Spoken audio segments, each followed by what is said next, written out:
తెలివైన గంజాయి తాగుతూ వస్తుందా అధ్యక్ష? తెలివి అనేది పుట్టుకతోనే ఉండాలి, పోరాట పటిమ అనేది రక్తంలో ఉండాలి, ఈ ప్రాంతానికి సేవ చేయాలని చిత్తశుద్ధి ఉండాలి. ఇవన్నీ నాకున్నాయి అధ్యక్ష. అందుకే ఈరోజు చర్చ చేద్దాం రాండి అన్న. పెద్ద ఆయన రాకపోతే రెండో ఆయన వస్తాడు అనుకున్నా, రెండో ఆయన లేడు, మూడో ఆయన లేదు, తీసేసిన తహసీల్దార్ కూడా లేడు అధ్యక్ష. ఏం లేదు, ఒక ఖాళీగా ఉంది. వస్తే అడిగేటోను అధ్యక్ష. వాళ్ళ తెలివితేటలకు నాకు తెలివి లేదన్నందుకు, భాష రాదన్నందుకు ఏదో మాట్లాడుకున్నాను, రాండే స్వామి ఏందుంది అని చెప్పి. అందుకే అధ్యక్ష ఈరోజు ఈ ప్రాజెక్టుల కోసం, ఈ అనుమతుల కోసం, ఈ సమస్యల పరిష్కారం కోసం నిరంతరం ప్రయత్నం చేస్తున్నాం. ఉత్తమ్ కుమార్ రెడ్డి గారు సైనికుడిగా చేశారు. ఏ దేశానికి మధ్యలో, ఇండియా పాకిస్తాన్ మధ్యలో యుద్ధం జరిగినా యుద్ధ వాతావరణాన్ని, యుద్ధ మేఘాలను తగ్గించాలంటే చర్చలు చేశారు.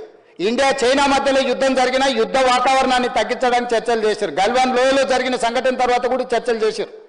ఇవాళ ఏ సమస్యకైనా పరిష్కారము, చర్చలు, శాంతి ద్వారా, హింస లేకుండా దేశానికి స్వతంత్రాన్ని సాధించి యుద్ధంలోనే దేశాన్ని గెలిచిన మహాత్మా గాంధీ నాయకత్వంలో మేము పనిచేస్తున్నాం అధ్యక్ష.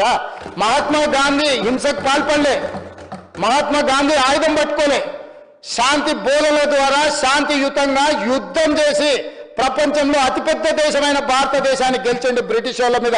రవి అస్తమించని, సూర్యుడు అస్తమించని రాజ్యం ఉన్న, మర తుపాకులున్న, మర పిరంగులున్న బ్రిటిషర్స్ను ఓడించి మహాత్మా గాంధీ దేశానికి స్వతంత్రాన్ని తెచ్చిండు అధ్యక్ష. ఒక పెద్ద యుద్ధాన్నే శాంతితోని, చర్చలతోని నెగ్గిన గొప్ప